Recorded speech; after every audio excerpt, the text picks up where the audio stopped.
You've eaten Gotham's wealth, its spirit, but your feast is nearly over. This is not my home. It's an operating table. And I'm the surgeon. Why aren't you laughing? From this moment on, none of you are safe.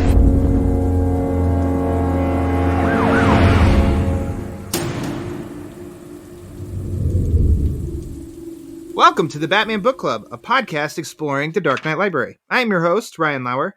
The Batman Book Club is a proud member of the Batman Podcast Network, hosted by Batman on Film. Just go to batmanonfilm.com for the link to the Batman Podcast Network, which has a whole list of other Bat-related shows that also dives into other nerdy subjects that we all love to frolic about in our free time. And the Batman Book Club is now a part of Patreon, so if you like what's happening with the show and you'd like to support it, just go to patreon.com/thebatmanbc. Now, thanks for listening to episode number 76, Tower of Babel. And returning to the show, joining me for this discussion is a man who is no stranger to this show. He's also no stranger to podcasting, as he is dipping into it constantly for his show, World's Finest True Believers and Marvel Alliance. My pal, Chris Balga. Chris, welcome back to the show. Thank you for having me back. It's a great pleasure to be here. It's a pleasure to host. It's a pleasure to have you. There we go. That started weird. It's a pleasure. There we go. We'll just say words it's are a tough. pleasure. Words are tough. As one of my favorite YouTubers would say, "Uncanny Omar talk pretty one day." Yeah, exactly.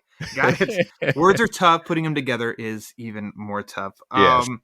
You were on last time. Let's see. You came back for the hat trick. What did we talk about last time? Was it? It was Curse of the White Hush. Knight? It was Hush. It was Hush. Yeah. All right. Yeah. Hush. And that was a good time. Because I think, well, was it? Yeah, I think it was. No, you're right. It was Curse of the White Knight. Yeah, because, I'm almost certain it was Curse of the White Knight. Darn it, I don't even know. I'm probably maybe taking someone else's. Darn it, I know we've done Hush. I know we've done Hush. Curse of the White Knight. Yeah, so first one was Hush, and Curse of the White Knight. Yeah, a sequel that I still stand by, that many times can outshine the original. I don't want to argue with that. I don't know that I want to agree. I want to say that I love it just as much as I love the first. Still. Oh, yes. So there we go. Yeah. So there we go. And that's a hot take. I don't give too many really hot takes, but that's one that sometimes surprises people. I said, I don't hate the original. That's not what I'm saying. I said, at many points, I think just because he doubled down so much in that book on what was successful about it. I'm there for it all. So yeah, I'm stoked to see what he comes up with for Beyond the White Knight.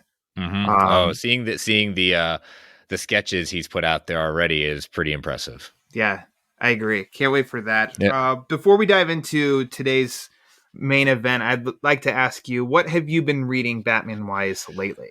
Back issue-wise, I am starting my reread slash reading for the first time Snyder's run on Justice League, because I haven't read Death Metal. I mean, I know exactly what happens. I can't not avoid the news and things like that. So, but I haven't read Death Metal proper. But in order for me to really do that, I need to I started Snyder's run and then got to a point where the new issues weren't yet on DC Unlimited Infinite or DC Universe Infinite. And so now that his whole run's on there, I'm starting that. But also I'm current on I'm current on all the new releases at that point. So from Joker to the beginning of Fear State, Batman 89. So all right. But I've been I've enjoyed Batman 89, the two issues that have come out, and Fear State's going to be interesting. I'm always saying, do we need that many tie-ins? There's 30 something issues, I think, in July. It was telling, I think in the back of DC Books, they did a checklist of all the books if you want the whole story, and it was kind of intimidating. It was, but I'll tell you what, the gem of all gems that is shining through of all the Bat titles, Tom Taylor Nightwing. Tom Taylor Nightwing is just can't miss. I've yet to read a bad Tom Taylor book, and man, it's a welcome breeze to have to be as big of a Nightwing fan as I am to really look forward to reading Nightwing again. This is the first time I've ever been can't miss Nightwing. Oh, it's the last thing it's the last thing I read. I like stack things on things that when I read the new releases, it's the things that, okay, I'm either going to be surprised or not, and then kind of goes down, but I save the best for last. And I always save Nightwing's usually, if not my last book I read, second to last. That he's been teasing with Bruno Redondo, I believe, of issue 87 that's coming. And apparently, I don't know if you've come across that. I've seen some tweets. Yeah, I've seen some tweets. Yeah, so not a spoiler, hopefully, but it's going to be like a continuous image, I think, is what they're really heralding it as. And I'm really, that's so risky on their end. That's such a mind warp to create that, I think. But then I can't wait to see how do they accomplish that and what exactly do they mean? And I don't know. And I think the good thing with Tom Taylor is that, with all this movement towards like Substack and things like that, Tom Taylor's gotten to a point right now where he has dabbled in so many different things, including animation, comics, but even his comics, he doesn't stay long. And he probably the longest he's ever stayed on one thing is probably Deceased and Injustice. But the rest of the stuff he stays on, he gets to a point, it's like, all right, I'm good. And so he hasn't had that kind of burnout, like in the sense of staying with DC, like I think Snyder has had and others have had, like Tinian has had. It's just like you're just doing one thing. Tom. I'm on a first name basis with him now. Tom. Hey, that's cool. Tom. Good old Tom. Yeah, that guy. He's. I was gonna say spread his seed, but I don't mean it to sound wrong. He's got his hand dipped in a bunch of different words. Remember words? Yeah, words. Basically, he's dabbling a lot, and he's just good for him. That's all I can say. So, all right, Chris is up to date on a lot of cool stuff.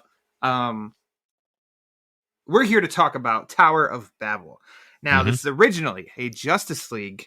And still remains a Justice League story. More on that in a second. That was released in 2000 from issues 43 through 46, written by Mark Waid, illustrated by Howard Porter. Included also is Secret Files number 3. Issues were released, physical issues were released. It was collected in a trade. Earlier this year was a deluxe hardcover edition, and it's available digitally. It is available on DC Universe Infinite. It's on my beloved Hoopla app. For this episode, Mr. Balga, you just showed me, but tell everyone else, what version did you have that you I read? have the deluxe edition. I originally had the trade paperback. I do have DC Universe Infinite, but I had not had a chance to kind of crack this open and reread it at this point. Perfect. And so I said, this is a good opportunity for me to stretch that spine and do some physical reading opposed to my usual digital. Now, can you hold that up next to your head so I can see how that looks huge? Not your head, the book. It's your standard kind of deluxe, the cover is okay. It wasn't the one I was hoping they would go for. It's a new one, but it looks good. So. I gotta say, so yes, I think it looks good. I think it is Howard Porter at a most recent Howard Porter. So I think that's a new image drawn for it. Yes. Am I yes, okay? It is. Because if you look inside the book at Tower of Babel's art, that's an older Howard Porter style. Like this style definitely, that's what I'm used to with Howard Porter. But were you hoping that the cover was going to be I don't want to be hyperbolic, but the iconic Ra's al Ghul with all of the super suits on crosses? Or no? See, the thing is, I was saying no to that. I was either hoping for the cover of issue 44 with Batman and the puppet, like the League as puppets, or I would have been completely fine if they just reused the cover from the original trade with Batman standing over the League in the snow. Yeah, that one's a good one too. Okay. Yeah, this new one's all right, but I do love covers that seem a little bit more On point. It yeah, kind of on point with the title of the story.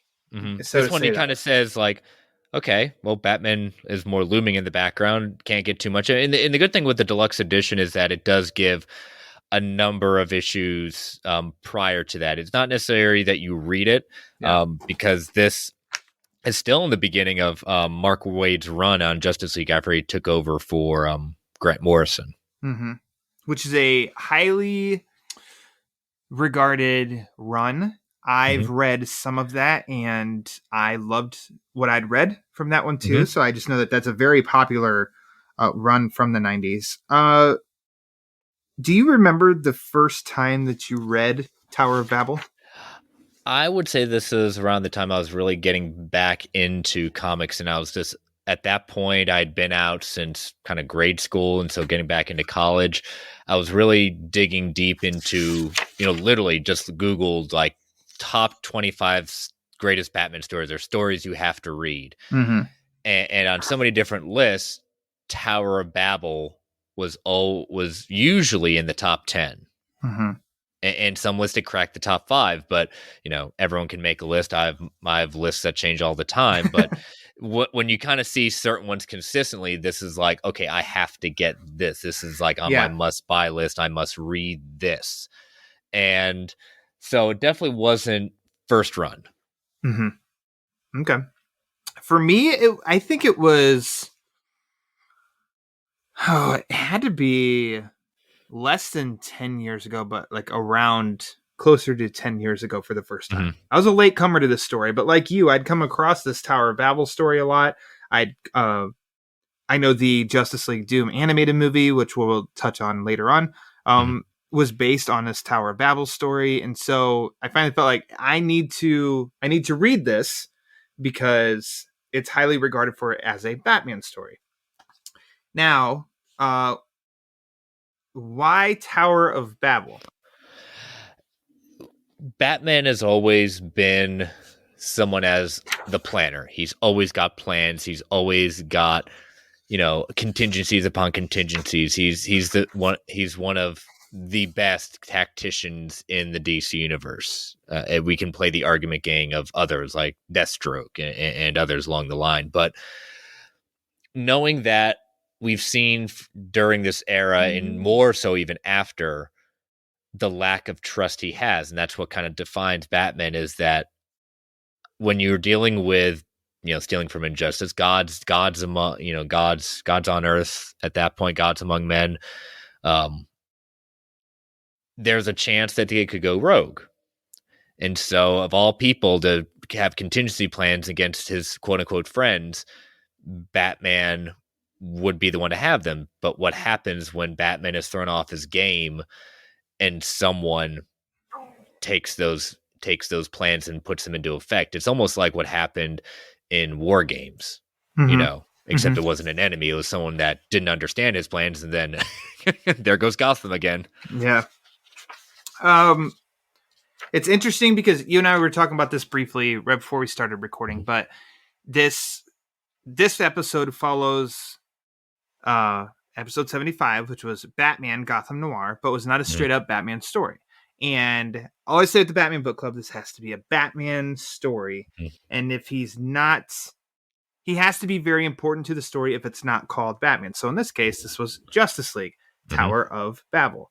So if you have read the story, I think you definitely can see how this book counts. It's Batman Book Club certified. It is. No Rotten Tomatoes needed, but I think this is a turning point for what would define Batman going through Infinite Crisis, because this sets a very big stage of how the League looks at Batman and how at the end of the 4-issue arc, what happens at the end, and the next one that follows up at that point, how does the League deal with the aftermath of this? Yeah, absolutely. With remove Batman from the story, there is no Tower of Babel story. I don't. It just it doesn't land as much just because of who our villain is that initiates these plans and what it is. It just could I see. I'm just trying to think of like if there was no Batman in the league, the current league makeup of it. Mhm. I don't see anyone in the league going to this having these contingencies to affect outside of. And correction, we do find out that Martian Manhunter dabbled in this, Mhm.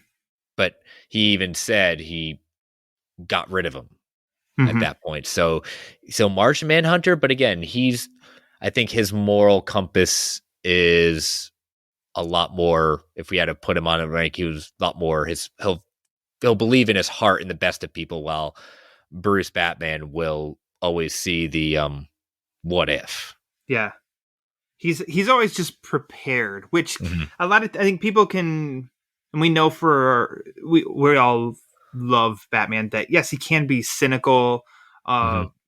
pessimistic, but he has to have that approach because his character is so prepared. He is ready. He's got plan D for a plan C. He's got everything thought out, and that's I think Mark Waid for this story. That's exactly what he has.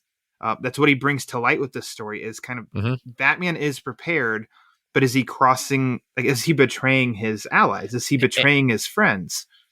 And of all people to write the story, Mark Waid, with his encyclopedic knowledge of the DC universe and the things that he was able to saying, well, if Batman has a plan for everyone, Mark Waid, what is that plan? Mm-hmm. How does he take out the league? Some of them are very simple, like, okay, yeah, that makes sense. Other ones are very creative. Yeah. So let's just because sure we can talk about some of the other members of the Justice League, Mhm. but I think Batman he's like it just spreads out into the ramifications of his actions definitely are the highlight of the story for me. So in a quick nutshell, if you haven't read this story, we're going to spoil the heck out of it. So come back after you've read it. But each one of the members of the Justice League, so Superman, Wonder Woman, Flash, Kyle Rayner, Green Lantern, Martian Manhunter, and Batman, in which the Plastic Flash is Man. Plastic Man, yes, thank you. Yeah, And no. Aquaman. Okay. Aquaman, yep. And Aquaman. Also, it's not Barry Allen as the Flash. Some people may not know this. I think when I first read this, my DC knowledge was kind of small. And so Mhm. it took me a second, oh, this isn't Barry Allen. It's good old Wally. And each one of them they're under attack, basically. And we can do a quick rundown. So Yeah. Green Lantern is blind. No, hold on. Superman, he arrives in Metropolis and nothing is words. What would you say that the best way to describe the words? It's basically it's become words. Everything's jumbled. Like people, what they're trying to, they can't read because it's like looking. It's one thing they say like in a dream, and try to rationalize this, because in the dream, when you dream, you're in a dream because your right side, your creative side of the brain, if we're going to break it down like that, your creative side is in control, so nothing logically can be read in a dream. So it's like, this is like you're living in a dream, as we all learned from the Mad Hatter Batman the Animated Series episode. There we go. Someone paid attention in class. That's right. All right, go me. Martian Manhunter is on fire. Mm-hmm. Aquaman is terrified of water. Yep. Wonder Woman is what's the word? Not like having a vision. Well, I guess she's basically she's kind of in a vision, or kind of stuck in her own mind. Yeah, there you go. And Batman's parents' graves have been emptied. Coffins missing. Mm-hmm. And that's kind of how it starts off. That's why that first thing is his whole thing is thrown off, because he's so focused on getting back his parents. Yep. And Plastic Man. It's nothing against Plastic Man. I keep forgetting about him. He's shattered into a ton of pieces. Yep. And yeah, going back to even Superman, like the real thing is, his a synthetic kryptonite is used against him to basically his skin becomes transparent. Yes. Okay. Whew. Okay, that got that part. So who's behind all of this? Also creative on Mark Waid's part that he doesn't hide it. He doesn't have this big hero, the behind the curtain reveal. No, we know from the beginning it's Ra's al Ghul or Ra's al Ghul, however you prefer to pronounce it. It's Ra's. And why? Because he, classic Al Ghul fashion, wants to take out a lot of people in the world because they're ruining the planet. He knows that he has, I know, right? He knows the Justice League of America will be there to try and stop him. So he knows I need to take out them, or not even take them out, distract them so I can carry on with my own plans, in which he has a gas that he's going to take out start a war in the Middle East and drop some gas, and classic Ra's al Ghul. But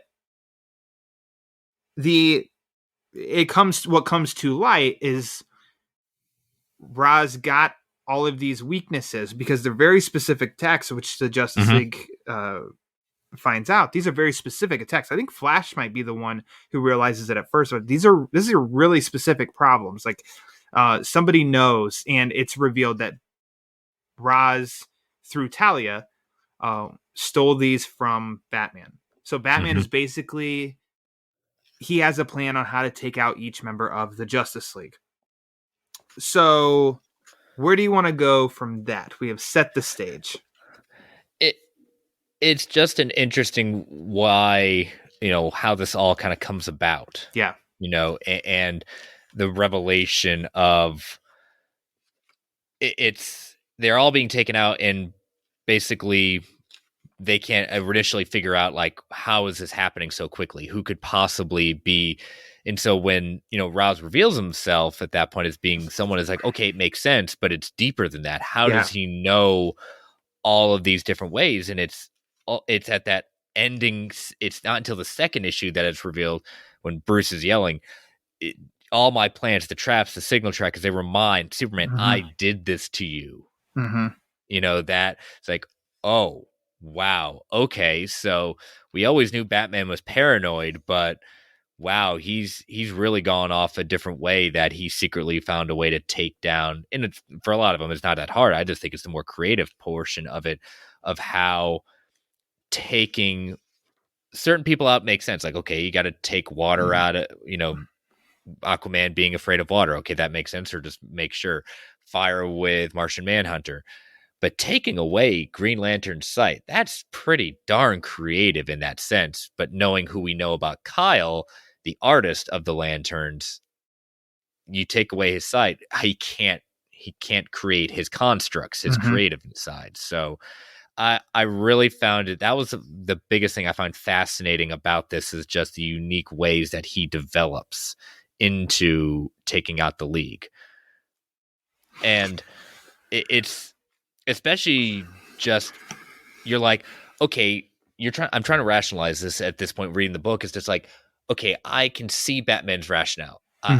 You never know what's happened. I mean, how many different times could we see any member of this League going rogue? It could happen. It could be mind control. They've had, in the way past, the League been mind controlled and body swapped at that point. So why not develop contingency plans? It makes it makes sense if you break it down and think about it. And especially for a character like Batman, who's supposed to be prepared for everything. That's his contribution to the Justice League, to these gods, what does he have to bring to the table? His brain, his intelligence, his planning, contingency plans, like you just said. And remember, Superman years prior had given Bruce kryptonite. Yep. So, and it's something that he already had it capitalized on in a very small moment of Hush, when I know Hush came after this, but Jeff Loeb had to have read Tower of Babel and been in for the line where he even says it comes about that Superman's glad that he gave Batman the kryptonite of someone to stop him, which he utilized that kryptonite to stop Superman in that story. So all of this just totally, it does make sense.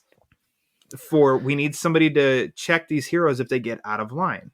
hmm But then you look at the flip side of it is when the League finds out the betrayal they feel Mhm. that someone they look to as a friend, as a colleague, as a mentor, as someone who is looked at as the one of the founding members of the Justice League, they feel betrayed. They said, "How could you do this? How could you not tell us you were doing this?"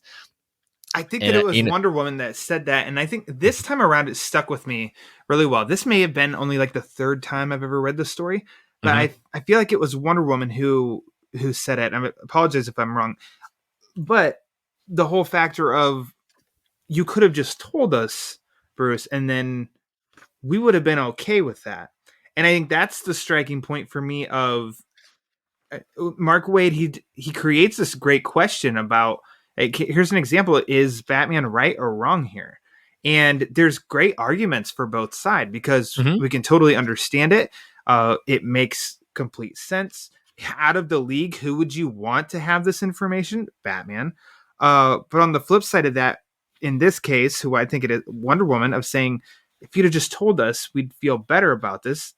Would it feel less betraying? And it's she has a point there too, and to relate it to real life, because all these superhero stories are real. Your Yes. best friend knows everything about you. Would I feel good knowing that they're taking all these talks we have and basically just loading up his arsenal just in case we have a fight?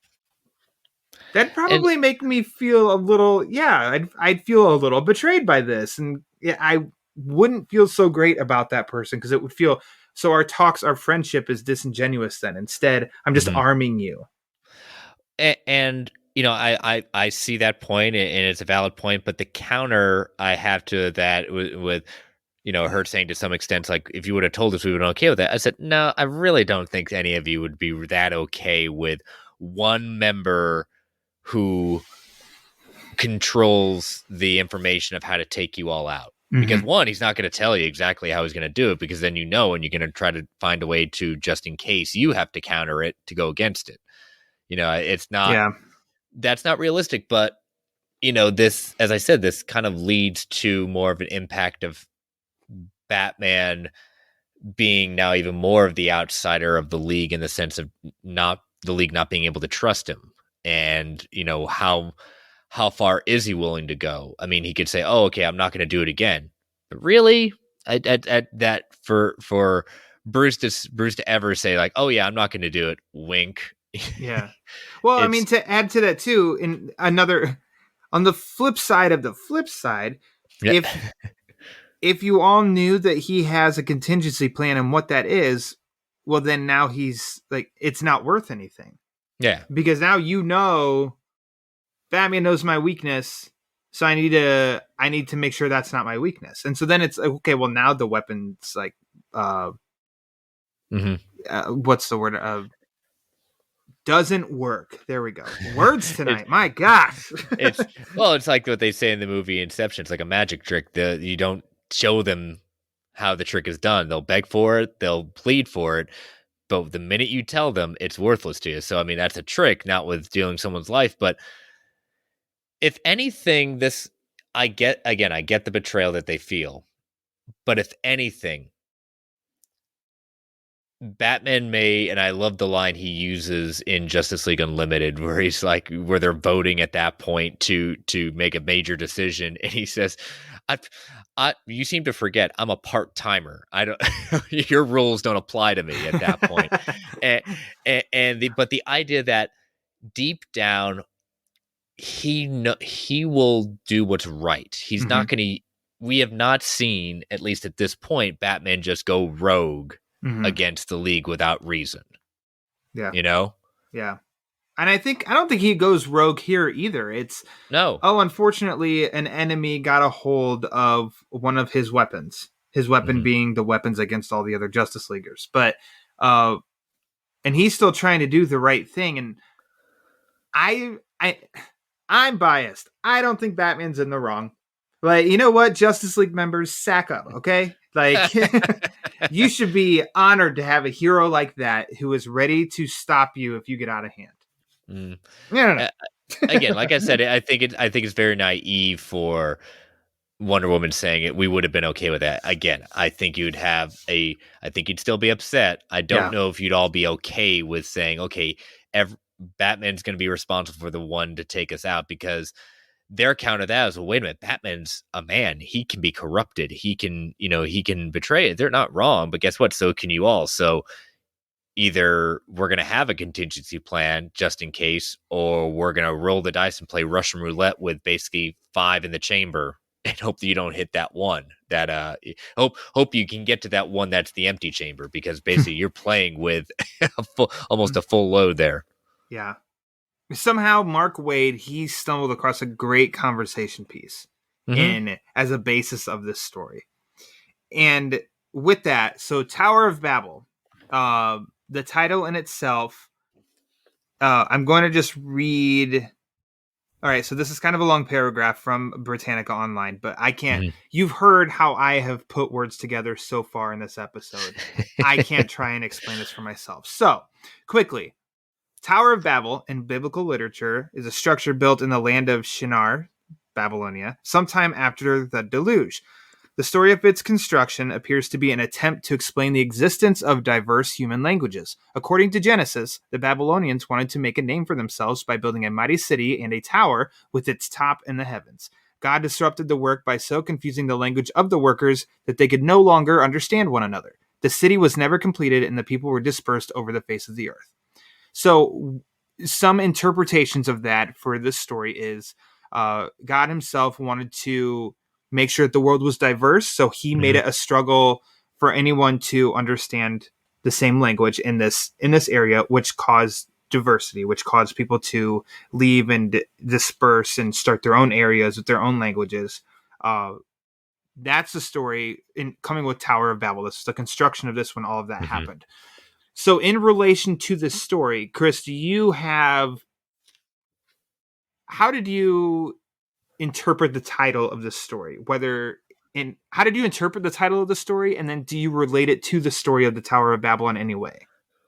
A little bit in the sense of it, but I'd say the more when I got into it, especially when language was one of the biggest attacks at that point, the Babel, it becomes, it's a play on words he's basically using. Okay. Because I was strictly trying to think of the construction of a tower in which Roz has a tower that when the world then has confusion because they can't put words together, like Ryan Lauer,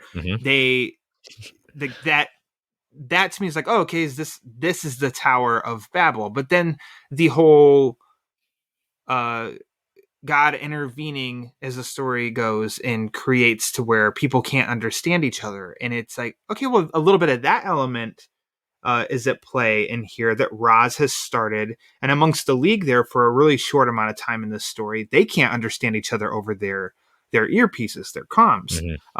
He's made it to where it's just nothing but babble. But that's like the only part that I can really relate, is because there wasn't much of an emphasis on the tower itself that Roz had built. And it's not like there was much emphasis on the language problem. It was, that was back in Metropolis there at first, it seemed like. And that was kind of it. That wasn't a problem amongst other citizens. And eventually it became a worldwide problem, but still wasn't the focal point of the story. So I think, as with Kingdom Come, Wade is he's very... just like he's knowledgeable with DC, he's very knowledgeable on the history of religion and aspects. So I think that he chose the title for a reason. It, to me, isn't as obvious of a connection, I guess. Yeah. Which I'm not saying that that's a negative or anything like that either. It's just, it's not as like, oh my gosh, it makes so much sense. As maybe I was expecting it to. That's all. But it makes sense that it's Roz and he dabbles into some of that stuff. And and again, Roz almost plays kind of he's the villain, but he's so much in the background at different points you almost forget it. You almost say like, wait a minute, Batman's not the real villain, it's really Roz. Like he like you almost kind of forget at points. Yeah. which is surprising, but this is only 4 issues, and I do feel like the story moves. Oh yeah. And we have so many characters to get to. Like we really need to make sure that we see that each hero is in trouble. We can't just gloss over it and just have Superman come in and say, "Hey, all the Justice Leaguers are having problems." And that's it. Instead, we got time to see how each one is affected and the problem with each one. So I don't need a setup from Roz before every single person is attacked. To be like, and now we will go get the Flash. Now we will get Green Lantern or anything like that. So he's a background player, and that works perfect for this story. It's fine. Yeah, and it works. And again, it's more just seeing the act, and we're almost more fascinated by how are they going to get out of this situation? How are they going to recover? How are they going to overcome this attack? Yeah, that's a good point. Because most of the time, it's cliche, obviously, to hear it's not about the destination, it's about the journey. And I don't remember flat out the first time I read this how I was feeling in reading it, but I feel like you just kind of know it's going to end up okay. But man, how are they going to make it okay here? Yeah. Kyle Rayner can't see, we are doomed.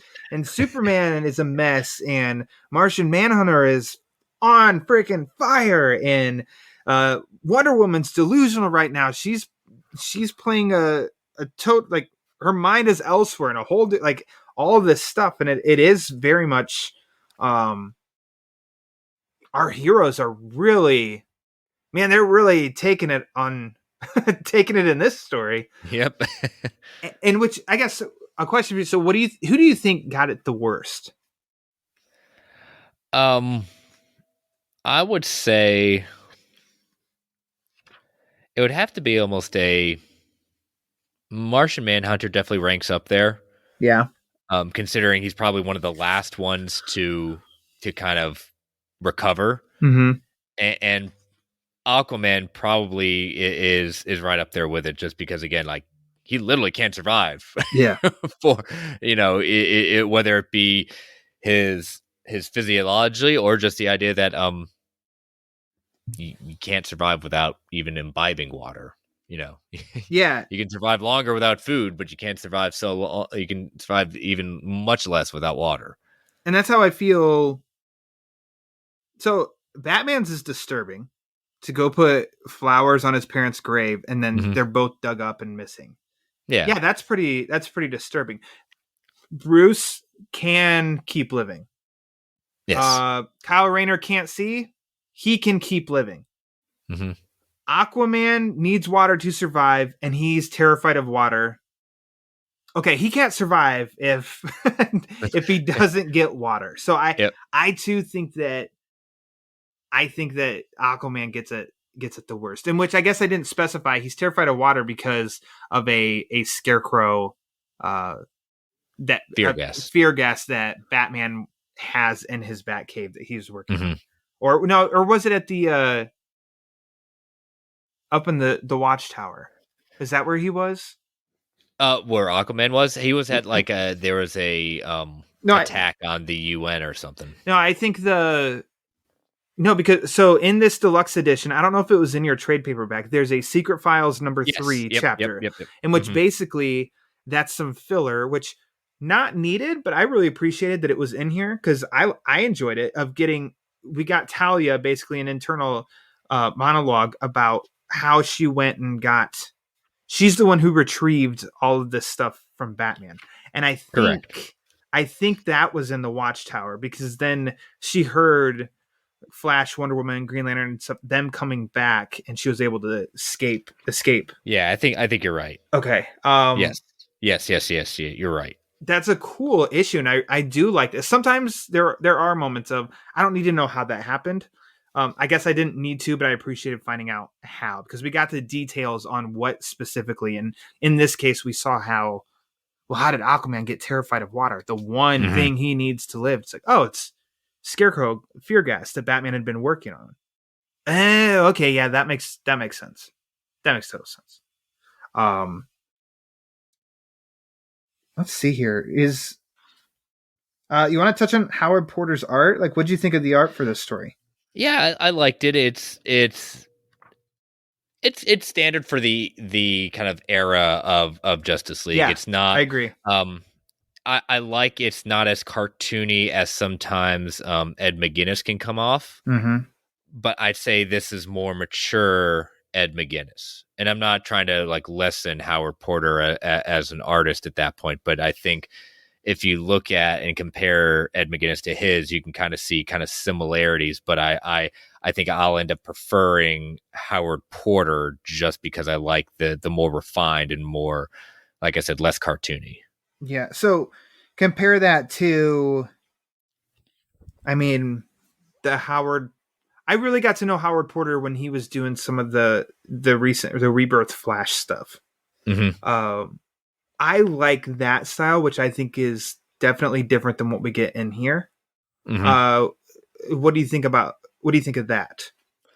Yeah, again, he's continuing kind of refining at that point. So I mean, he is. I think his art style is. He would not be necessarily someone I would put on like my top 5 artists. Yeah, but he is definitely a very good artist and one that you could put him probably on every single book, any book at that point of any of these leaguers, mm-hmm. and I think it would very much work. Certain Yeah. like other swords, like I would not see him as being, oh, I'd love him on Hellblazer. No, his art doesn't work. Like he has to kind of stick with these costumed heroes Gotcha. at that point to really do it. But I mean, I like, as I said, it's not my top artist, but I if I were to see his artwork out in these kind of books, I was like, yeah, this works. Yeah. Maybe, Yeah. you know what I would say? What? I would love to see him if he's never done it, but I mean, we saw little hints of it when he's in the Secret Files, would be, New Gods. I think he'd be really good at New Gods. Yeah, because there's something about, I think, his style now that there's a playfulness about it, but almost like just enough of whether it's borders or just a few little marks that throws a little bit of maturity onto it. Mm-hmm. So it's playful, but also has a little bit of, oh yeah, this could be a more mature story, not a in all ages. And so I think, yeah, definitely for him to play play with the New Gods in the New Gods sandbox, that could be really interesting. Yeah. Adding some depth to some of those settings and character design. So yeah, that'd be cool. All right, Howard, come on, Howard, let's do this. Get you and Tom. There you go. Your next project. There you go. New Gods. Do you want to bring up anything else before we start to get to some questions? Are there any aspects we didn't touch on? No, I mean, if you wanted to, kind of talk about the ending of it at that point. Yeah, duh, Ryan. Man, so there you go. We know that by the end they're going to be normal, save the world, etc. However, the relationship of the League and Batman, that has been damaged. That has been affected. Yes. So the vote is now here of is it 7? Yeah, 7 others to vote on if Batman is in or he's out. Mm-hmm. Very interesting, Mark Waid, for you to leave it kind of open to interpretation. Yeah, it's more interesting to see where the League stands, and it comes down to the deciding vote. I mean, it was interesting seeing kind of Plastic Man saying, yeah, I owe him getting him on this team, but then Plastic Man's like, at that point, turns around and is like, get rid of him, get him out of here. And it's the struggle they all have, and what it is, and that, kind of Wonder Woman's also wants Bruce out of there. Surprising. She got the most angry out of all of them, I think. Yes, she definitely did. That's surprising. I feel like because she's part of the Trinity. She knows Bruce second best to only Clark. So I feel like she would understand, but not saying she doesn't understand. She has a right to be against what, and all of that. It was just surprising to me that she's one who voted kick his ass out. Yeah. And it makes sense. I like how Martian Manhunter aside, he basically said, I did similar things. I did it. Even though I got rid of it, he said I'd be a hypocrite if I still voted him out. So he was for him remaining. Yeah. And I like it comes down to Clark and his decision. But like you said, he doesn't get to say anything because when they come to where Batman's in the the big table room, he's gone. How, as Flash asks, how well does he know you? Talking about Batman. Well enough to know better than any of us how you'll vote. And then that full page, the last page, and he's not there anymore. And Superman just says, yes. So to you, do you have an interpretation of that? Do you feel like, how do you lean? What happened there? How Superman was going to vote? Well, just what does that mean to you that Batman left before Superman could even verbally say which way he was voting? And what he says of, yes, he does know me better than any of you to know how I'll vote. I think it's Batman taking responsibility for what had happened, in the sense of he recognizes that he understands why the members of the League feel betrayed. He understands the lack of trust. But instead of having a long, drawn-out process in creating divisions, of which very obviously it's a down the middle until Superman makes the decision of what side he's going to be on. Everyone's already put that out there except for him, but he'll just take himself out of the equation. And that way, no one, quote unquote, voted him out or voted him in. He took the decision out of their hands. Classic Batman. He's not going to put that on Superman. He'll find the third way out. He sure will. I almost want to take it in the sense of he knows Superman's going to say vote him out, and that rules, and therefore he's gone. But then that would just make a lot of sense too. Of he would remove himself rather than Clark to have to tell anybody how he feels and to upset anybody with how he feels. So I don't know either. I don't know the follow up to this story. Like, I don't know what happened in the Justice League books following Tower of Babel. It is I think the next trade at the time was called Divided We Fall. That makes sense. Divided. Because it again, it's dealing with the aftermath of this and how the League can come to terms with being a League without a Batman. Yeah. Huh. I've never read that one. I need to. Obviously, because it's okay. It's okay. It's kind of hard to follow up with what this story, this 4 issues did, but it's a good way to kind of follow up. But it's kind of like, I'll bring a little bit of Marvel into it. I'll keep it in DC at that point. How do you follow up like something like Crisis on Infinite Earths? Yeah. What's the next big crossover at that point in the title? Well, it's just not going to hit the same way. Yeah. For Marvel, it's like Endgame. Well, what could possibly follow that? Now what? Starting over. Yep. Batless universe. There you go. That's the Justice League. Batless League. But again, without revealing how, we all know eventually. Yeah. He gets back in the League. It's just a question of how, and how does that come about? As we said before, the journey. Yeah, exactly. The journey. It's always about the journey. Well, let's head into some favorites. Mr. Balga, what is your favorite part of Tower of Babel? I would say just seeing, and I've said it over and over again, just seeing how each of the League members are taken out. And like I said, I'm just really fascinated by the creativeness of some of them. Mm-hmm. So I would say that seeing the very methodical planning of how each one of them got taken down. Yeah, good part.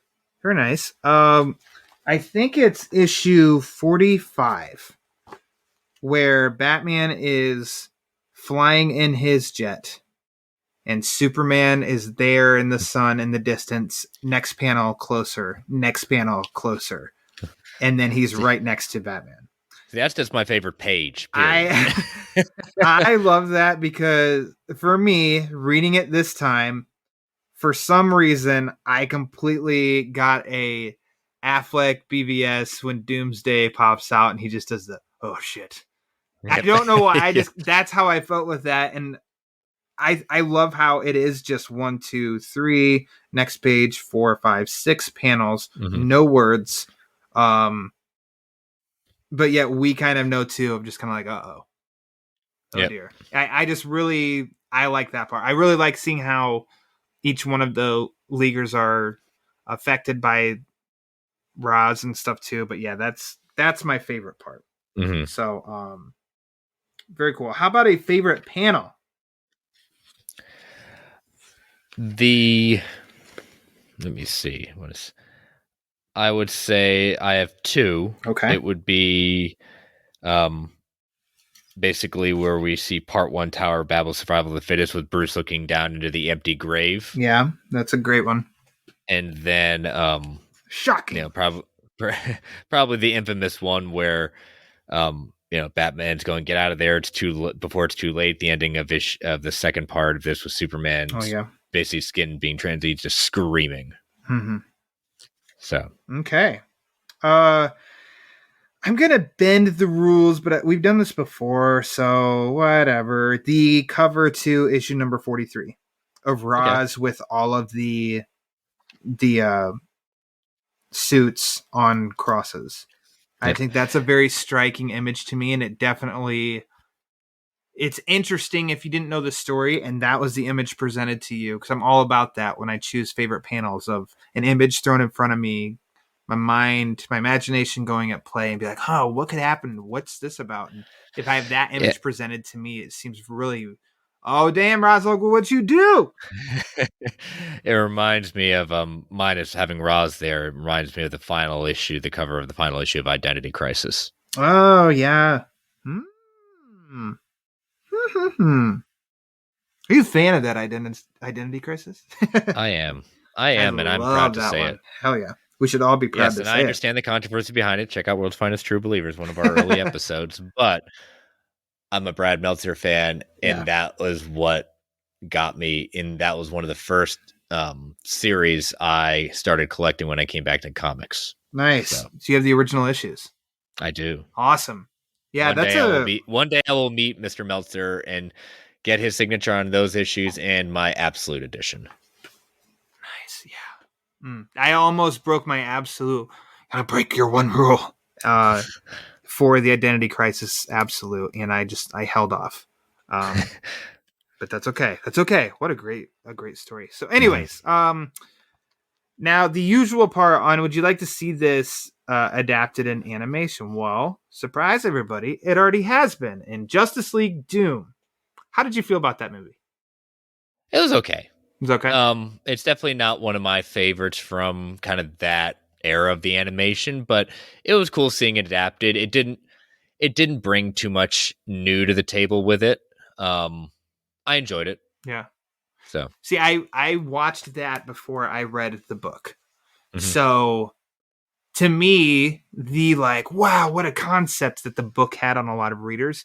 That's I think what the movie did for me. Gotcha. That is interesting.